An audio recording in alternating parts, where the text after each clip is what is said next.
ہمارا رب العالمین آیت نمبر 18 میں فرماتے ہیں سورہ نساء میں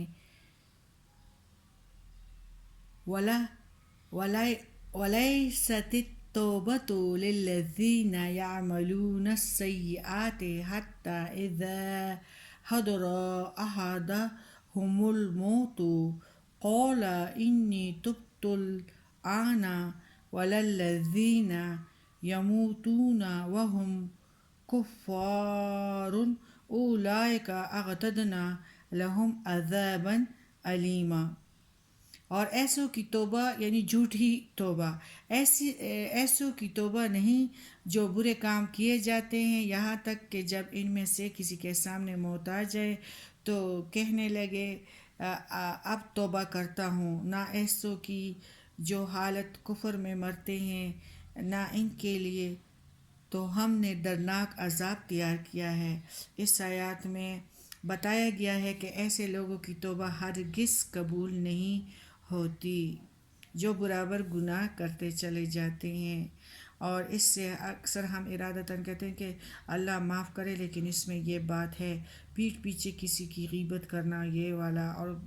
برابر نزاع کے آنے تک یہی سلسلہ جاری ہے، تو یہ عمر بھر کا کفر ہے اور ان کے لیے شدید ترین عذاب ہے۔ ایسے لوگوں کی توبہ ہرگز قبول نہیں ہوگی جو برابر اسی طرح گناہ کرتے چلے جاتے ہیں اور اس سے باز بالکل نہیں آتے، نہ انہیں گناہ پر ندامت ہوتی ہے اور نہ وہ کسی کی تنبیہ کرنے پر اس سے باز رہنے کا عہد کرتے ہیں، یہاں تک کہ جب انہیں اپنی موت نظر آنے لگتی ہے تو اس وقت کہنے لگتے ہیں کہ اب میں توبہ کرتا ہوں۔ اسی طرح ان لوگوں کی بھی توبہ قبول نہیں ہوتی جو عمر بھر کفر کرتے رہتے ہیں اور کفر ہی پر ہی مریں گے، اس کے بعد جب آخرت کا عذاب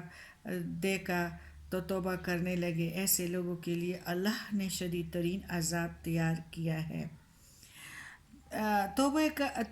ایک مناسب وقت ہے، اس کی پہلی آیات میں نے بیان کیا۔ اس آیات میں یہ ارشاد ہے کہ لوگوں کی توبہ کوئی توبہ نہیں اور نہ قابل قبول ہو سکتی ہے جو عمر بھر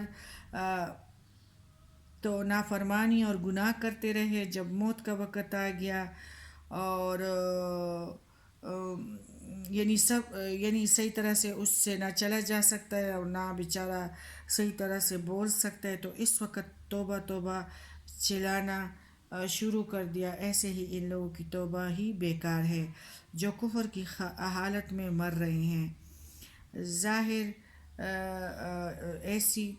ہے کہ ایسی توبہ کی نامنظوری ہونے کی یہی ہے کہ جس وقت تک سزا پر یعنی اللہ تعالیٰ نے پردہ غیب میں ہے، اور اس وقت تک سزا سے ڈرنا اور اس ڈر کی وجہ سے گناہ سے توبہ کرنا ایمان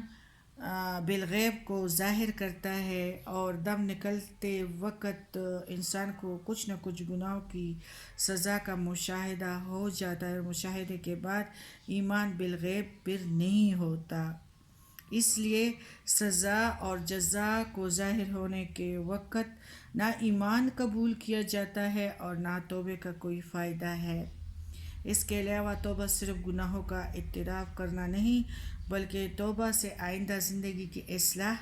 اور درستگی مقصود ہے۔ اگر کوئی مرتے دم تک توبہ کرتا ہے جبکہ اصلاح کا کوئی سوچتا ہی نہیں ہے، یعنی بس میں توبہ کرتی ہوں پھر وہی کام، پھر میں توبہ کرتی ہوں پھر وہی کام، تو یہ کوئی یعنی اصلاح کا کوئی راستہ نہیں ہے، اور پھر نہ کوئی موقع رہا اور نہ گنجائش ایسے لوگوں کے لیے، تو ایسے حال میں توبے سے کیا فائدہ۔